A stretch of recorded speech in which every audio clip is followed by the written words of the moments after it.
I know, Jordan 1s are not as popular as they used to be, and I get that. Jordan 4s are taking over, that's fine. But for me, the Jordan 1 has always been my favorite silhouette of all time. So today's video, I'm incredibly excited for because I'm reviewing a pair of shoes that I've been looking forward to since I first heard of it coming back. What's up everybody, I'm Seth Fowler, and today I'm reviewing the upcoming Air Jordan 1 High 85 Black and White. It's really nice to have this back.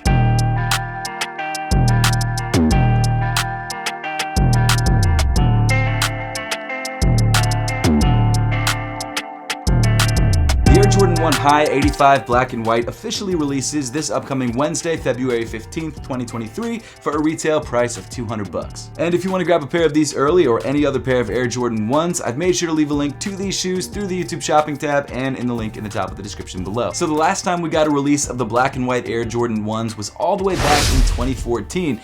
It's been almost 10 years since then, and I'm really surprised that it's taken them this long to bring this shoe back. I mean, sure, this colorway is ridiculously simple, and to some people it might not be that exciting, but because it's so simple, it's so easy to wear. And sure, I know it looks a lot like the Panda Dunks. I mean, the Dunk is already a shoe that looks like the Jordan 1, and for me, I don't really care. I'm a Jordan 1 fan. Dunks are fine, I guess, but this is a shoe that I'm excited about, and I don't care if the colorway is similar to a pair of shoes that everyone has. That's not what this is about. But for me, the thing that I'm most excited about with this release is the fact that this colorway is coming back on the Air Jordan 1 High 85. And if you guys aren't familiar with what Air Jordan 1 High 85 means, essentially it's a line of Air Jordan 1 sneakers that are designed to look exactly like the original 1985 version of the shoe. Over the 30 plus years that the Jordan 1 has been out, the shape and design of the shoe has changed slightly. Not a huge amount. An Air Jordan 1 still looks like an Air Jordan 1 whether it's from 2022 or 1985. However, they redesigned the shoe to look just like the original version of the shoe, essentially changing the pattern for the upper of the shoe, making it a little bit taller, extending the tongue, changing the tooling for the midsole. Now obviously some of the colorways that have dropped on this new Air Jordan 1 85 silhouette are not OG colorways of the sneaker, colorways that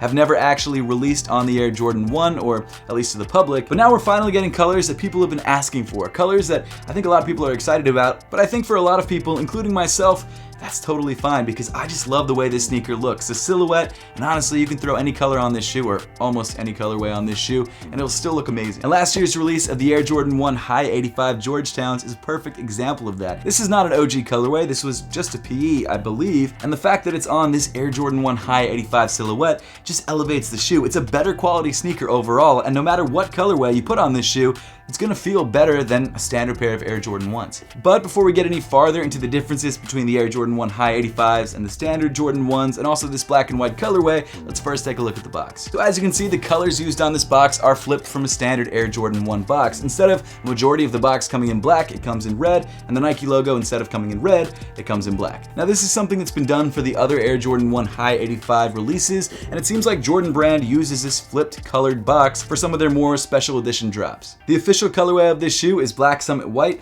and as you guys can see, I went with my true size, a size 9, but we'll talk about sizing a little bit later on in the video. But getting back into the shoe, these Air Jordan 1 High Black and Whites feature a black and white colorway, as you probably could have guessed. Starting off around the toe of the sneaker on the mud guard, you've got this really nice black leather, which is actually very thick, and like with all the other Air Jordan 1 High 85s, they use a much thicker and nicer leather than standard Air Jordan 1s. Now this leather isn't tumbled, which some people seem to think that tumbled leather is better quality than non-tumbled leather. That's not the case whatsoever. Tumbling is actually a texture that's added to the leather, and it doesn't matter whether the leather is nicer or not as nice, it's just a texture that's added. It's not a real thing. The quality of the leather can be determined by the thickness, by the grain, and other factors like that. If you want to learn more about leather quality, I definitely recommend checking out Rose Anvil. He's got this amazing channel on YouTube where he cuts open sneakers like this and actually tells you whether the leather quality is good or bad.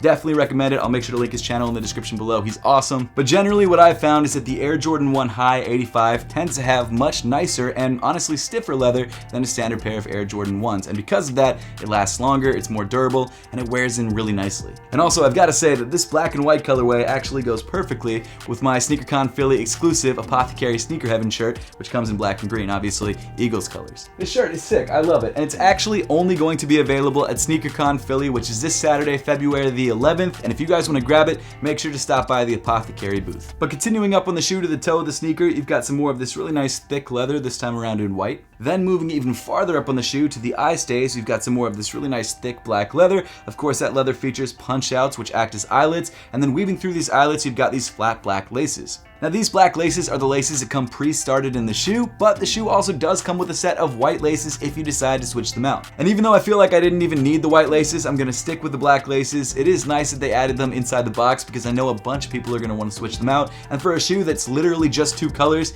you kind of got to include both colors as laces. Like, I feel like that's necessary. Then underneath the laces, you've got this white nylon tongue, which as I mentioned earlier is a little bit taller than a standard Air Jordan 1 tongue. And at the top of the tongue, you've got this Nike Air tag, which also features a slightly different logo than standard Jordan 1s. It features the more old school Nike swoosh, which is a little bit thicker, and of course the thinner Nike Air text. Then moving inside the sneaker, you've got this black fabric sock liner, and printed on the medial side, you've got the size of the shoe and also some sort of SKU number printed in white. Now the reason that they did this on this shoe and every other recent release of the Air Jordan 1 High 85s is because this is something that they did to show the size of the shoe on the original Air Jordan 1s from 1985. It's honestly a nice touch, and it's a nice callback to the history of the shoe, which I really appreciate. Then finishing off the inside of the sneaker, you've got a white insole with the Nike Air branding printed on the heel in black, and on top of that, you've got this faux sample tag. Now obviously this sample tag is just a sticker, and it's just there to be a callback to the original Air Jordan 1, but I do think it's a really nice touch, and even though I just took it off my shoes before I even threw them on, again, I think it's just details like this that make this package feel a lot more premium than a standard pair of Air Jordan 1s. But now let's get into sizing and fit, and these Air Jordan 1 High 85 black and whites fit just like every other pair of Air Jordan 1 High 85s, which for me fit true to size. However, when compared to standard Air Jordan 1s, which in my opinion also fit true to size, these do seem to fit a little bit more snug. Now not so much so to where I feel like I need to size up in this shoe, but it is something to keep in mind, and honestly the more that you wear this shoe, the more the shoe breaks in, so in a couple months if you wear this shoe a lot, it should start to feel like a standard pair of Jordan 1s, but just keep that in mind if you're grabbing this shoe or maybe you have very wide feet. Continuing back to the midfoot of the shoe, you get to another thick white leather panel, and on top of that you've got this black leather Nike swoosh. Then continuing even farther back in the shoe to the heel, you get to some more black leather panels, and on the lateral side you've got your Wings logo embossed into the side of the shoe in glossy white. I really love how they decided to emboss the logo on the 1985 versions of the shoe and not deboss them, which means press them into the shoe. It just gives the shoe a much more vintage feel, and I don't know why that is. Maybe that's just because that's how they used to do it.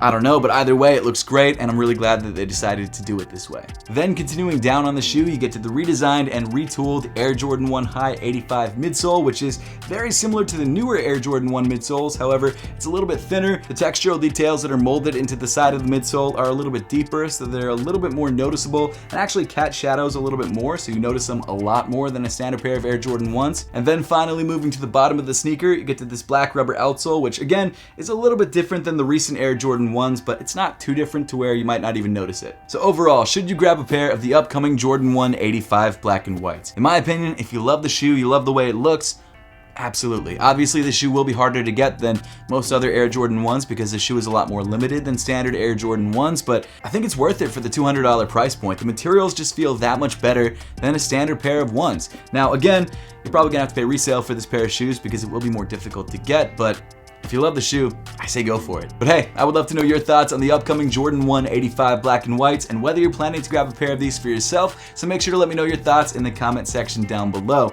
And as always, thanks so much for watching. Make sure to subscribe if you haven't yet, and I'll see you all in the next one.